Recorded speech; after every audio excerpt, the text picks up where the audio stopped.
டே 27 சேட்டு பையன் விளாக்ஸில் வணக்கம். இன்றைக்கி பார்த்தீங்கன்னா காலையில் பைக் எடுத்துக்கின்னு நானும் என் ஒய்ஃபு என் பையன் வந்து பிரேக்ஃபாஸ்ட் பண்ணேன். கச்சோரி சாப்பிட வந்துட்டோம். எங்கள் ஊர்லேயே ஃபேமஸான கடை இது கச்சோரிக்கு.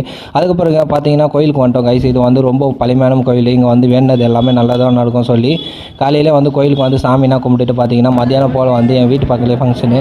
அங்கே பார்த்தீங்கன்னா நானே என் ஒய்ஃபோட சித்தி எல்லோரும் வந்து சாப்பிட்டு முடிச்சு ஐஸ்கிரீம் சாப்பிட ஆரம்பிச்சிட்டோம். ஐஸ்கிரீம் வேறு லெவலில் இருந்தது. அதுக்கப்புறம் பார்த்தீங்கன்னா ஸ்ட்ரைட்டாக மாமியார் வீட்டு வந்தோன்னே இங்கே பார்த்தீங்கன்னா மெகந்தி அறுவடை பண்ணியிருந்தாங்க. மெகந்தி எப்படி அறுவடை பண்ணுறாங்க பார்த்துட்டு இந்த மெகந்தி வந்து எடுத்து ஒரு மூட்டையில் போட்டு அதுக்கப்புறம் தான் நம்மளுக்கு வரும். அங்கே வந்து பேஸ்ட் பண்ணி நம்மளுக்கு விற்பாங்க.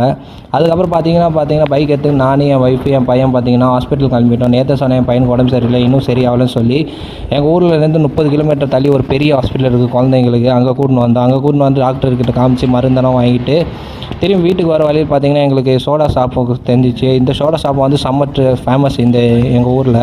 இங்கே வந்து எப்போவுமே கூட்டமாக தான் இருக்கும். பார்த்தீங்கன்னா நாங்களே வந்து ரொம்ப நேரம் வெயிட் பண்ணி தான் சோடா சாப்பிட்டோம். ரொம்ப நேரம் வெயிட் பண்ணதுக்கப்புறம் என் பையன்கிட்ட கேட்டேன், நீ குடிக்கிறான்? அவன் சொன்னான் இல்லைப்பா எனக்கு ஐஸ்கிரீம் தான் வேணும்னு சொன்னான். அதுக்கப்புறம் பார்த்தீங்கன்னா சோடா வந்துச்சு எங்களுக்கும். நானும் என் ஒய்ஃபை குடிக்க ஆரம்பிச்சிட்டேன். என் ஒய்ஃபுக்கிட்ட கேட்டேன் எப்படி இந்த சோடா வேறு லெவலில் இருந்து சொன்னாங்க. நானும் குடிச்சு பார்த்தேன். உண்மையாக சொன்ன மாதிரி இங்கே இந்த ஷாப்பில் சூப்பராக இருந்த சோடா. அதுக்கப்புறம் பார்த்தீங்கன்னா நைட்டு வந்து எல்லோரும் ஒன்றா உட்காந்து நாங்கள் ராஜஸ்தான் ஸ்பெஷலான தால் டோக்லி தான் சாப்பிட ஆரம்பிச்சிட்டோம். நான் என் மாமனார் என் ஒய்ஃபோட அக்கா ஒய்ஃப் எல்லோரும் சாப்பிட்டு டே 27 vlog முடிச்சிட்டோம் கைஸ். பிடிச்சிருந்தா லைக் பண்ணுங்கள், சப்ஸ்கிரைப் பண்ணுங்கள், சேனலுக்கு கொஞ்சம் சப்போர்ட் பண்ணுங்கள் கைஸ்.